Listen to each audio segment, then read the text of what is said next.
todos bem-vindos ao canal TVCE. Antes de iniciarmos o estudo de hoje, gostaríamos de pedir a você que nos acompanha que dê um like, se inscreva no canal e compartilhe para ajudar a divulgar os seus conteúdos. Hoje nós vamos estudar sobre o conhecimento da lei natural das perguntas 619 a 628. Na pergunta 619, a todos os homens facultou Deus os meios de conhecerem sua lei? Todos os homens têm condições de conhecer as leis de Deus? Todos podem conhecê-la, mas nem todos a compreendem.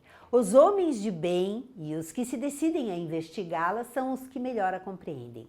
Todos, entretanto, a compreenderão um dia, porquanto forçoso é que o progresso se efetue. Então, nem todo mundo tem uma compreensão, mesmo para aquele que é religioso, mesmo para aquele que tem fé, nem todo mundo tem uma compreensão, porque essa compreensão, ela vem com a consciência, com o desenvolvimento da consciência. Nós sabemos que para que haja evolução, é necessário que desenvolva a intelectualidade e a moral. E às vezes a pessoa não tem essa compreensão, essa capacidade de entender aquilo que está inserido nas leis de Deus. Kardec faz uma nota. A justiça das diversas encarnações do homem é uma consequência desse princípio, visto que em cada nova existência sua inteligência se acha mais desenvolvida e ele compreende melhor o que é bem e o que é mal. Se numa só existência tudo lhe devesse ficar ultimado, qual seria a sorte de tantos milhões de seres que morrem todos os dias no embrutecimento da selvageria ou nas trevas da ignorância, sem que deles tenha dependido o se esclarecerem? Então, se fosse só uma existência, como é que em uma existência só o homem faria o seu desenvolvimento, a sua compreensão, a sua capacidade de reflexão em torno dessas leis? Não teria condições de fazer tudo isso em uma existência só. Na pergunta 620, antes de se unir ao corpo, a alma compreende melhor a lei de Deus do que depois de encarnada? Antes de reencarnar, ele tem uma noção melhor sobre as leis de Deus? Porque depois que nós encarnamos, esquecemos de muita coisa. E eles dizem que compreende-a de acordo com o grau de perfeição que tem atingido, e dela guarda a intuição quando unida ao corpo. Os maus instintos, porém, fazem ordinariamente que o homem a esqueça. Com relação a essa compreensão das leis de Deus, do desenvolvimento moral, tudo vai depender da evolução do ser. Se ele é mais esclarecido, ele se prepara antes de reencarnar e tem uma compreensão melhor, ele participa do processo, ele faz escolhas no seu processo reencarnatório. E depois, quando está encarnado, ele guarda intuitivamente aquilo que deveria fazer. Ele tem uma certa intuição sobre o que é certo e o que é errado, e ele procura normalmente se desenvolver e desenvolver as suas aptidões espirituais.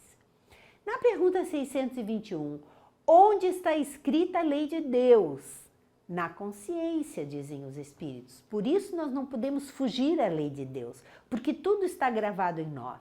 A consciência somos nós, espíritos, que ao desencarnarmos, para onde formos, levaremos essa consciência. Então, não tem como fugir das leis de Deus. Na medida em que o ser evolui e desenvolve essa consciência, ele vai ampliando o seu entendimento em relação a essas leis naturais. E na pergunta 621A, visto que o homem traz em sua consciência a lei de Deus, que necessidade havia de ela lhe ser revelada? Então, está tudo em nós, para que as leis precisam ser reveladas ao ser humano? Para que os missionários? Para que os mensageiros? E eles nos dizem que ele a esquecera e desprezara, quis então Deus lhe fosse lembrada.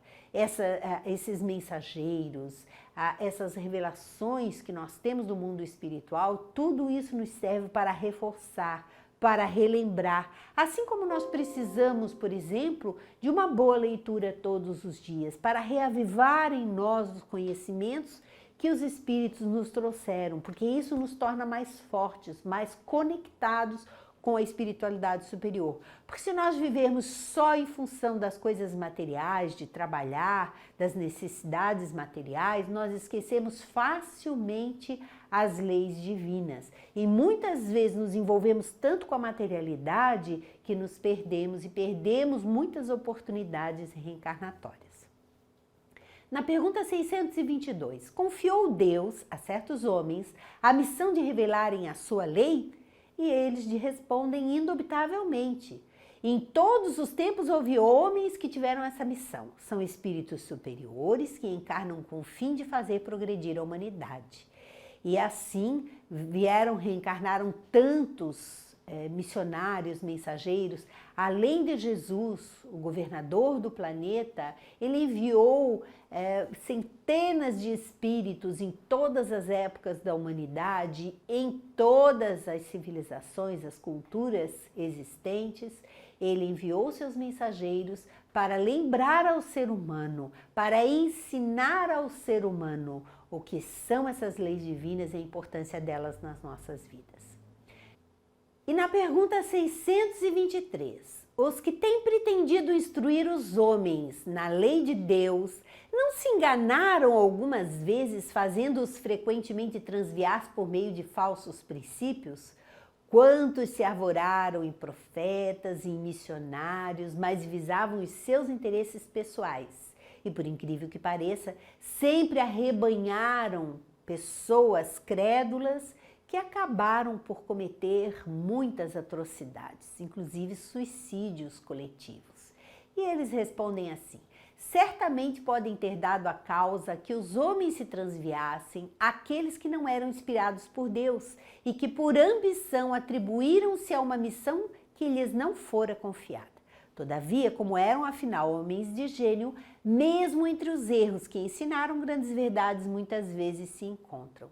Então, muitos, pela vaidade, pelo poder que gera ter pessoas que creem naquilo que eles falam, isso gera muita vaidade e muitos se perdem assim. Muitos não vieram com essa tarefa, mas o seu orgulho, a sua vaidade, a sua prepotência fez com que eles se arvorassem missionários, mensageiros. E sempre há pessoas crédulas que acabam seguindo essas pessoas. Mas Deus sempre aproveita de tudo e de todos, porque no meio de muitas crenças erradas, às vezes alguém, mesmo com más intenções, mas está servindo de instrumento útil à espiritualidade. Nunca se sabe. Na pergunta 624, qual o caráter do verdadeiro profeta? O verdadeiro profeta é um homem de bem, inspirado por Deus. Podeis reconhecê-lo pelas suas palavras e pelos seus atos. Impossível é que Deus se sirva da boca do mentiroso para ensinar a verdade. Então, aquele que realmente é o verdadeiro missionário, ele é um homem de bem. E como é que vai se reconhecer um homem de bem? Pelas suas obras, pelo que ele faz em benefício da humanidade. Na pergunta 625, qual o tipo mais perfeito que Deus já ofereceu ao homem para lhe servir de guia e modelo? E a resposta deles é curta: Jesus. Jesus é o modelo para todos. Então, qualquer dúvida que tivermos, vamos buscar a vida e a obra de Jesus. Não devemos nos apegar ao ser humano de uma forma geral, porque em todas as religiões existem isso. Pessoas que colocam as suas expectativas, a sua fé no ser humano ordinário, normal, e sempre acabam decepcionados. Então, nosso modelo, aquele que nós devemos seguir, é Jesus. E Kardec faz uma nota em relação à pergunta 625. Para o homem, Jesus constitui o tipo da perfeição moral a que a humanidade pode aspirar na Terra. Deus não-lo oferece como o mais perfeito modelo, e a doutrina que ensinou é a expressão mais pura da lei do Senhor, porque o Espírito Divino o animava e porque foi o ser mais puro de quantos tem aparecido na Terra. Quanto aos que, tendo pretendido instruir o homem na lei de Deus, transviaram-no por meio de falsos princípios, isso aconteceu por haverem deixado que os dominassem sentimentos demasiado terrenos e por terem confundido as leis que regulam as condições da vida da alma com as que regem a vida do corpo. Muitos apresentaram como leis divinas simples leis humanas estatuídas para servir às paixões e dominar os homens. Então é aí onde o homem se perde, quando ele quer misturar a vida material, as necessidades materiais com a vida espiritual ou com as leis morais que devem reger a vida do homem. Por isso Jesus foi o modelo mais perfeito, porque ele veio, nos ensinou, exemplificou as leis morais que devemos seguir. Ele não se preocupou com as leis do mundo, com a vida material. Ele viveu para nos ensinar sobre as leis morais. Na pergunta 626, só por Jesus foram reveladas as leis divinas e naturais? Antes do seu aparecimento, o conhecimento dessas leis só por intuição os homens o tiveram? E eles respondem que já não dissemos que elas estão escritas por toda parte? Desde os séculos mais longínquos, todos os que meditaram sobre a sabedoria têm podido compreendê-las e ensiná-las. Pelos ensinos, mesmo incompletos, que espalharam, prepararam o terreno para receber a semente. Então, tudo aquilo que aconteceu antes de Jesus, os profetas, os mensageiros, tudo isso veio para preparar, mesmo com as alterações de cada civilização, de cada parte do globo vieram preparar a vinda de Jesus para que o ser humano tivesse condições de entender um pouquinho melhor sobre as leis divinas. Estando as leis divinas escritas no livro da natureza, possível foi ao homem conhecê-las logo que as quis procurar. Por isso é que os preceitos que consagram foram, desde todos os tempos, proclamados pelos homens de bem. E também por isso é que elementos delas se encontram, se bem que incompletos ou adulterados pela ignorância, na doutrina moral de todos os povos que já saíram da barbárie. Então estão inseridas esses conhecimentos, estão inseridos tanto na natureza, quanto no fundo de todos os povos, de todas as culturas, de todas as religiões, o ser humano, mesmo com alterações, mesmo que haja a mão do ser humano alterando essas leis, mas o fundo dessas leis estão ali inseridas. Na pergunta 627, uma vez que Jesus ensinou as verdadeiras leis de Deus, qual a utilidade do ensino que os Espíritos dão? Terão que nos ensinar mais alguma coisa? Então, se Jesus veio e revelou tudo que tinha para revelar, para que os Espíritos vieram e nos revelaram a doutrina espírita? E eles respondem que Jesus empregava a miúde na sua linguagem, alegorias e parábolas, porque falava de conformidade com os tempos e os lugares. Faz-se mister agora que a verdade se torne inteligível para todo mundo. Muito necessário é que aquelas leis sejam explicadas e desenvolvidas. Tão poucos são os que as compreendem e ainda menos os que as praticam. Então, foi importante que os espíritos viessem para poder explicar melhor na linguagem do nosso tempo aqueles conhecimentos que Jesus explicou à sua época. A nossa missão, a missão dos espíritos, consiste em abrir os olhos e os ouvidos a todos, confundindo os orgulhosos e desmascarando os hipócritas, os que vestem a capa da virtude e da religião a fim de ocultarem as suas torpezas. O ensino dos espíritos tem que ser claro e sem equívocos, para que ninguém possa pretextar ignorância e para que todos o possam julgar e apreciar com a razão. Estamos incumbidos de preparar o reino do bem que Jesus anunciou. Daí a necessidade de que a ninguém seja possível interpretar a lei de Deus ao sabor de suas paixões. nem falsear o sentido de uma lei, toda de amor e de caridade. Então, os Espíritos nos dizendo da importância que eles tiveram de vir revelar a doutrina espírita, para que esses ensinamentos de Jesus ficassem claros para a humanidade, que já estava um pouquinho mais amadurecida, para entender essas lições do Mestre e tornar de uma maneira simples e acessível a todos que quiserem estudar. Não há necessidade de práticas ou ocultismo. Todos podem participar das verdades trazidas por Jesus, porque ela está ensinada de uma forma clara e simples através da doutrina espírita. Na pergunta 628, por que a verdade não foi sempre posta ao alcance de toda a gente?